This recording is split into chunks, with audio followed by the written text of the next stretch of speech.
Hi everyone, Alan from Newlands Nursery, and this is today's 5-minute Friday, and what we're doing is we're prepping this chili to take through the winter. So first of all, a lot of you may not know that chilies are perennial plants. It's a question we get asked all the time, and they are relatively easy to take through the winter, certainly here in the UK. You just need to do a few things right, same with everything I guess, and the whole process is a lot simpler. So before we start actually turning our attention to the plant, let's talk about how we're going to take it through the winter. So we're going to cut it back very slightly, well a fair bit actually, but we want to make sure, because it goes into dormancy, we want to make sure that we don't overwater it. So if your plant is in dormancy, and it doesn't really matter what plant it is, then it's not going to use as much water to photosynthesize, so we can overwater them very, very easily through the winter.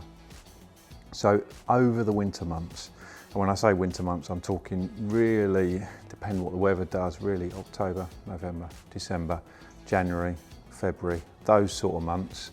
And it might not be October, because October can, certainly in the UK, can be nice and warm. Over those months where it's in dormancy, we don't want to overwater the plant. So keep it on the drier side. And I would have said the people that don't succeed at taking a chili through the winter, that's what they've got wrong. It's too much water. Plant's not photosynthesizing, doesn't use up the water. It's not as warm, so the water isn't evaporating as much. So it just sits too wet, basically. And then as we come out of the winter, the other thing to remember is the soil's going to be spent of nutrients to a certain degree. Probably will be at least. So a good feed is always good as we come out of the winter, as the weather warms up. So some plants won't go into dormancy, it depends on your house, but I suspect they probably will. So what we're going to do is we're going to reduce the size of the plant. There's two main reasons we do this for. Basically, it helps it spurt into life, and we like to see a little bit of fresh growth going into the winter. It tends to be more successful. We've tried loads and loads of different ways of doing it. So we're middle of September, almost exactly middle of September as it happens. So you could do it now, you could do it at the beginning of September, and you could do it really as late as the beginning of October, but this is sort of the month to do it. And the second reason is, you're going to have to bring the plant in. So a lot of people will grow the plants outside. If you pick this plant up and put it on your windowsill, you will not be able to see through your windowsill anymore. And if you've got more than one more than one chili plant, it's going to fill the window basically. So just for practical reasons, cutting it back makes it easier to bring it inside and easier to care for. So you can see you've got the main stem here. I'm just going to cut the plant here, so effectively I'm halving the size. If you've got a very, very tall plant, you probably still want to go around this sort of level.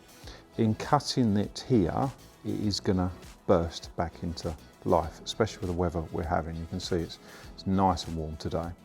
So I'm going to cut it above a leaf node, so where a leaf would normally come from. Chilies often lose their leaves lower down.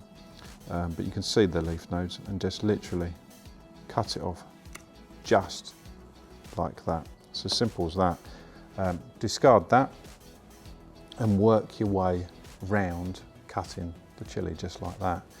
And then if the weather's like this, it can stay outside if it's been outside.